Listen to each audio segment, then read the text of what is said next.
And remember, there's three R's to better comprehension because we're covering speed, but we're also talking about comprehension. The first thing is you have to read the material, right? It's really hard to remember and to comprehend what you read if you don't, if you don't read it. And so, in order to have great comprehension, you have to read the material. The second thing what we do is we record. We record. So that's what I want you to do right now. I want you to take a minute, and I want you to go back to your notes. And I want you to imagine you're capturing the same information that we did in the previous session. The other exercise is I want you to literally record on a piece of paper the answer to 4 questions, right? And you could put this in like a grid if you would. Imagine having 4 quadrants, just taking a piece of paper, putting a line down the center, and then a line down the center of going left to right across. So you have a horizontal and vertical line right through the middle. And I want you to imagine that the title of your book, and I'm having you do this in your imagination so you could picture it well. Imagine the center where the 2 lines cross, that's the title of your book. And I want you to imagine that in the top right, you want to put everything that's related to the who. Who. So you're going to talk about your characters in the book. You're going to put the main characters in it. Even if you don't know their name, you're just saying it's the lawyer, or it's the president, or it's the bride, it's the detective. You're writing that down in the right top quadrant. And on the bottom right, I want you to just imagine you're answering the questions to the when. When is this taking place? When? And if you're not really sure, that's what you want to pay attention to again when you're reading. You're going to look for clues, the technology, the fashion or the clothing, the language, how people are speaking. Look for clues for the when. And people could say this is the summer of '69, or it's taking place sometime in the future, in the present, Christmas Eve, New Year's. When is it taking place? And in the bottom left quadrant, I want you to imagine the what. The what? What's going on in your book right now? There's a trial. There was a crime. There's an election. And notice that you're putting just the keywords. The keywords are the key concepts to help you to hold that memory. Good. And then the top left of the quadrants, I want you to cover the where. Where is your book taking place? Where are the main characters?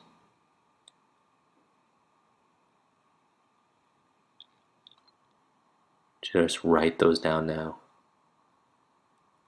And notice, in order to be able to fill in the writing or the recording here, that you have to reflect on all your reading. That could really be the fourth R, if you will. You have to reflect. But you're going back and you're reviewing and you're reflecting, and that allows you to record it. And what you're writing down here is going to help you to really retain what you need to. Okay, so after you record it, what you're going to do is I want you to relate. I want you to relate this information to other people verbally. Okay, so if it's just you and me right now, I want you to just take a minute and tell me about what you just read. If you want to go a little bit towards the beginning of the book, certainly you can give me a summary of it, but talk to me out loud, and that's the key. You can't do it in your own mind. Talk to me, talk to a friend, talk to your plants or your cat, as long as you're talking out loud, and that's what's the most important thing, is that you're talking out loud. So take a minute now and tell me about what you just read. What's the name of your book? Who's the main character and what's happening?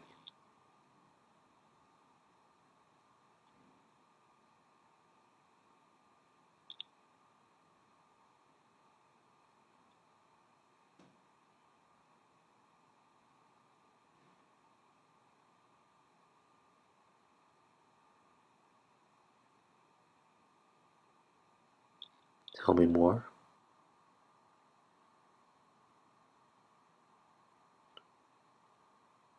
Make sure you're covering where the book takes place.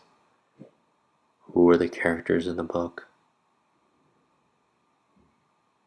When does the story take place?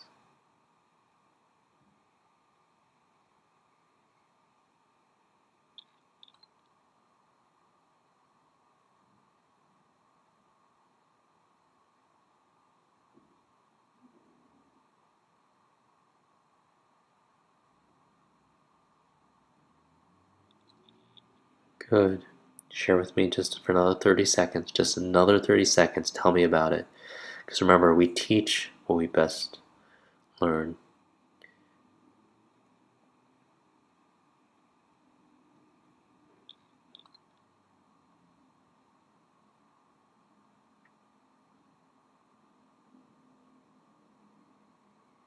We're unlocking your superhero mind.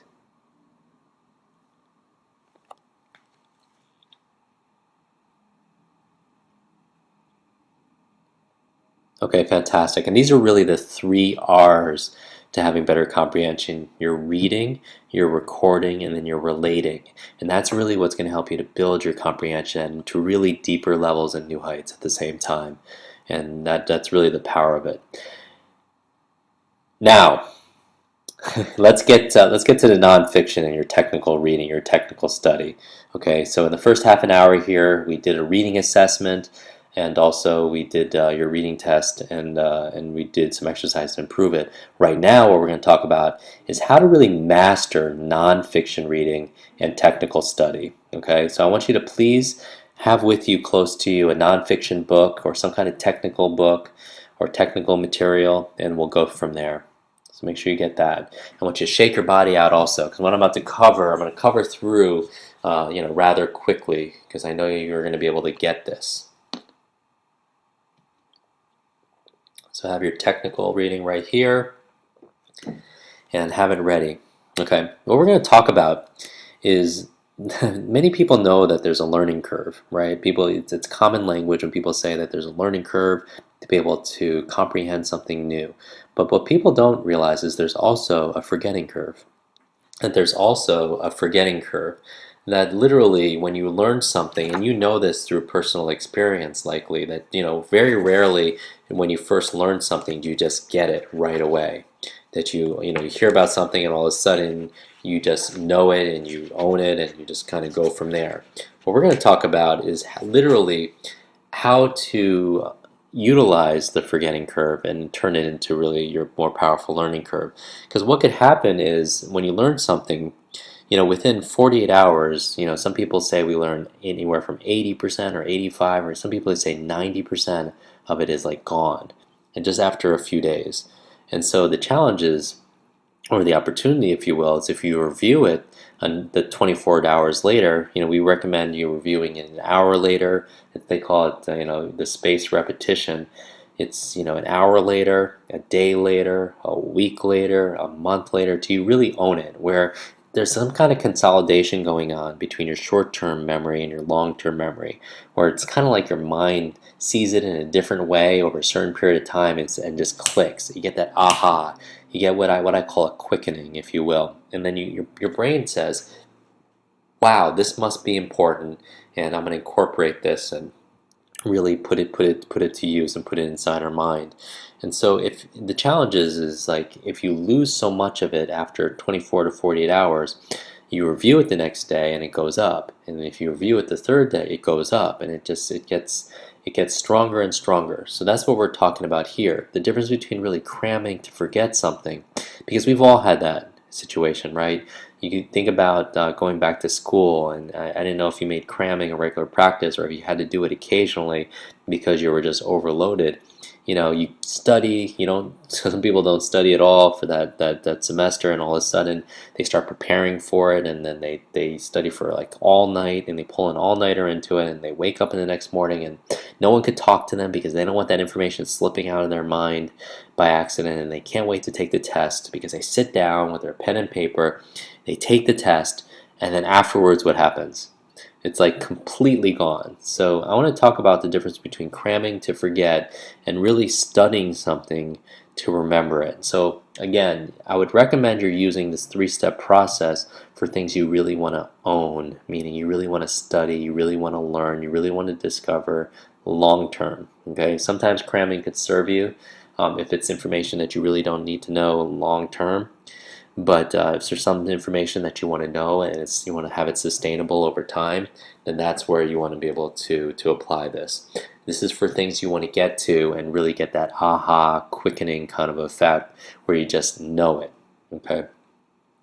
Now, This is the quick reading specifically for technical material, and it's just three simple steps to be able to go through technical material. And the first thing you're going to do when you're going through technical material is you're always thinking about, how do I make connections? You know, how do I make connections? How do I learn things at a newer and a deeper level? The first thing you're going to do is you're going to build a map. You're going to build a map. The second thing you're going to do, is I'm going to ask you to do, is go through and skim the material. Skim the material. And then the third thing you're going to do is you're actually going to read it. You're going to read it. So let's say you're going through and you have a technical material. Now, I'm going to take a textbook as an example, because a textbook, I know there's different people watching this from, a couple dozen countries, and we all have different, we're all different ages, we're all different genders, we're all different careers, and we all have different passions and everything and interests. But we probably have in common is we went through a school system where we had textbooks, right? You had books that you needed to go through and study. So I'll use that as an example, just so it's so we're all on the same page, pun intended. Okay. Now the first thing we have here is you're going through and you're making a map. Now why is a map important? Well, a map obviously gives you some kind of graphical representation, if you will, of where you are and where you need to go. All right. So if I was to ask you, let's say you didn't have, way back when you didn't have GPS, and you're in your car, and you're in one place and you need to go to another place, maybe a few hundred miles to the west. Now, you certainly could just hop in the car and just kind of head west, and hopefully you get there. And then there's obviously an opportunity or a chance that you won't. So if you're pulled over and you're filling up and you're getting your car tuned and you're filling up on gas, you might want to go pull and purchase a map, right? Because a map is going to kind of show you, again, where you are, where you want to go, and the route to take you there. All right, so the first thing you're going to do with your technical book, as you have it in front of you, and I have one in front of me also right now as we speak, is to build for yourself a little bit of a map. And really a big part of this map are really pictures. You're gonna kind of see the big picture of what you need to cover, because it helps, right? Because if you know that there's certain things along the way that are important, then you could slow down and really enjoy those things and take them in and experience them. And certainly, later on when there's not so much important things, you can kind of drive faster and speed through it. But that map will tell you more about that information. Now, I'm going to list a couple of things, a few things here that would make up your map, if you will.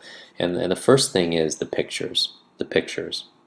Now, what I want you to do here is, let's say you're going through your book right now. So pick up your nonfiction or your technical reading book, and I have mine in front of me also as well. And I want you just to imagine you're going through, let's pick a chapter, right? Let's say it could be a chapter that you have not read yet, whether that's chapter 1 or it's chapter 8, if you will. And you're going to go there, and I want you to just look at the pictures. Look at the pictures. So right now I'm grabbing a book. It's actually a National Geographic book. So there happens to be a good amount of pictures here. But I'm going through the chapter and I see an image here, and I'm just looking at the image just for a few seconds. And I'm just going through and kind of looking at the caption. It says, "It takes a planet to feed a village." I'm like, oh, that's interesting. And it has an image there. And so I'm looking at the pictures. And now a picture is, let me just kind of, what would fall under the category of a picture. First of all, why are we looking at the pictures? Because for a lot of people, reading is a very left brain process, right? And so it's words and it's sounds and it's logical. And sometimes if we're not giving our right brain, which is more visual and more imagination, more emotional, if we don't give our right brain the stimulus it needs, it'll seek entertainment elsewhere, and it'll likely do what a lot of people do, and it'll start distracting itself. It'll start listening to what's going on in the environment. It'll start daydreaming. So you really want to activate that right brain with as much relevant and rewarding material as possible. And so one of the ways of doing it, keeping it relevant on the topic, is to go through the chapter and look at the pictures. Now, I understand some books, not all of them, but some books do not have pictures. And so what I would say for that is, pictures for me would include the obvious things. They would include photographs, any kinds of illustrations, Formulas, you could consider pictures also as well. So you could add formulas, into the mix. I would add graphs in there if it happens to be charts because you're reading something very technical or processes. I would go through that chapter. Let's say we're going through chapter 8. Just go through the chapter and just kind of look at the pictures. And if you want, you could kind of use your finger, because if you feel like you want to be more in touch with your reading, just kind of use your finger and kind of have it kind of scan and gloss over those images. And when you get to the end of the chapter, just stop. All right, now this can be relatively quick if you have no images at all or no pictures at all. But if you do, go through and take a few seconds and look at all the pictures and then stop. Good. Now the second thing you're going to do in this chapter, let's say you're going through chapter 8, which I happen to have right here. The second thing that you're going to do, notice you have not read the chapter, okay? What you're doing really with the map is you're priming yourself for the journey. You're priming it. Sometimes you need to see something 2 or 3 or 4, maybe even 5 times before you just kind of get that quickening, that kind of like, oh wow, that's important. Maybe you have to see it in different ways. The second thing that I would recommend that you look at are the vocabulary words. The vocabulary words. And so this is something, let's say you're going through the chapter, sometimes what you'll find is that the meaning of a lot of the words is really a lot of the meaning for that chapter, if you will. Okay, whereas a picture is worth 1,000 words. That's why you're kind of going through the pictures, as a first step. The actual words themselves are very important. So what you're going to do here is you're going to go through the chapter and you're just going to pull out the words that are a little different, that you haven't encountered before, that you might not know yet the definition of. And you're going to write down those words on a piece of paper. You're going to write down those words. Now, if you're going through a textbook, it might be a little bit easier because depending on how the textbook was edited and was organized and written, sometimes they'll put the vocabulary words right up front of the chapter. Now, if they aren't provided, sometimes they provide it at the end of the chapter. Or sometimes when you're going through the words, they'll actually highlight the words in some way, shape, or form. So they'll actually make them a different color. Or they will bold face it, or they'll make it italics, or they will underline them. You would just go through and then you're not defining the words, you're just writing them down because you're kind of sensitizing yourself to these words. It's kind of like you have part of your brain called the RAS, the reticular activating system, and it's part of your brain that helps to dictate what you're going to focus on, at any given time. And it's kind of like, I have a friend who has a pug dog, or actually before they actually had the pug dog, they wanted a pug dog, and I would get like emails with pictures of pugs, and the pug dogs, with what they look like. They're these fawn or these black dogs that have smushy little faces, and they don't do a whole lot. You could dress them up in ballerina outfits and everything. They don't complain, but they really wanted a pug, and I would get these little postcards with pugs and emails with pictures of pugs, and what do you think they wanted, as a gift? Of course, a pug. And I never really paid attention to these pug dogs before, but while I was getting emailed these pictures or sent these pictures or these little conversations and about pugs, all of a sudden, when I'm going throughout my day on my morning runs or while I'm just traveling to the health food store or to the post office, what do you think I would see all the time, every single week, where I would never really pay attention before? I would see these pug dogs. And it's kind of like they kind of leaked those images inside my head where it just became important to me. And, were these pug dogs there before? Or did they just mysteriously just start appearing? No, likely they were there a long time before, but I never really paid attention to it. And that's the thing, because at any given moment, you have millions, tens of millions of different of stimuli in your environment. Right, you have the air conditioner that's going on. You have the fire trucks going on the outside. You have temperature changes, in your environment. There's so much different things that you can look at. The smallest little particles to the little decibels of sound, and fragrances in the air. There's so much different stimulus. Yet we can only pay attention to so many things consciously. Like you're probably not right now kind of paying attention to your left eye, or the blood pulsating, in your right leg, right? Or the sensations of your toes, right? Because you can only pay attention to so much. And so what we're doing with this map is we're sensitizing you to the pug dogs, if you will. We're sensitizing you to some of the things that you know are probably going to be pretty important to know in this chapter. And notice you haven't even read anything, but you're just preparing yourself for this information. It's kind of like when a movie comes out. Like, if the movie comes out, how do they get you really excited and engaged in that movie? Well, you don't just kind of hear about it and go to it.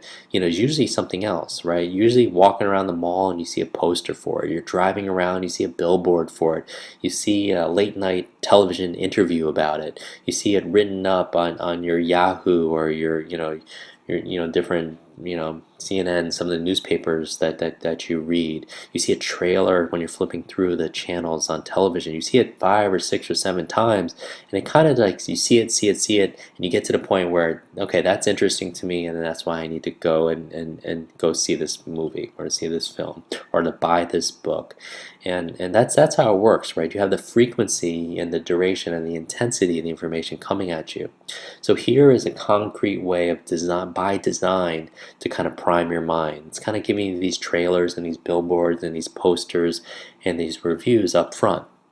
So again, you're going through the vocabulary, and if it's not highlighted, if they don't list it out for you, and it's not bold or italics or underline, what you're going to do is you're going to go through the chapter and just kind of, you'll notice the words that you don't understand because they pop for you, don't they? If you're just looking at a page and you're not really reading it, you kind of see words that kind of stand out, especially like names. Like I'm going through here and I see, Julian Cribb. That's a name I haven't seen before, and I would say like, wow, I'll write that down. It's a word that's a little bit different. Okay, and so I'm writing this down, and I'm jotting down, just going on a page, and I'm looking at words that I might not be familiar with. I'm just writing them down again. So I'm just turning the pages here. Boom, what's a word? Writing it down. And when I'm writing down, quite a few of them happen to be names. Octavian. Interesting. Just kind of going through, writing down the different words that might not be familiar. And you can do it rather quickly, right? To do that now,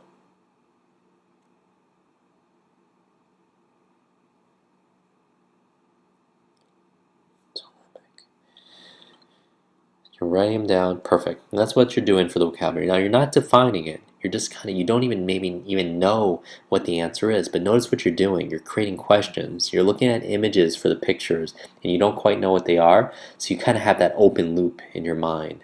You don't have that closure. You're looking at words that you might not know what their definition is, and you're kind of writing them down. So you're writing it down, you're making a statement saying this might be important, but you don't know what it is. So what you did was you just created a question. All right, and that's really what the next thing is of your map. I want you to write down questions about this chapter. Write down questions that you may have about this chapter, because questions, as you found out in this quick reading program, are the answer. Questions are the answer. Because no longer can you just push information inside your mind, right? The old teaching model of an instructor just pushing information inside your head is nowhere near as powerful as you pulling the information in. And that's really what questions are. They kind of activate the different parts of your mind where it's just like, oh, there's an answer, oh, there's an answer, oh, there's an answer. Because those unanswered questions are going to kind of like gnaw at you in a way to get closure. And you're going to want to close that question, or close that loop, if you will, and get those answers. And those answers are your learning. Those answers are your comprehension. So you're writing down the questions. Now, if you're going through a textbook, the questions are probably provided for you. Usually in the beginning of the chapter, a good book will actually say, here are the questions that you want to be thinking about when you're reading this chapter. What are the six major strategies for increasing sales performance? What are the seven tactics for increasing, or sorry, the seven gambits for being a more effective negotiator?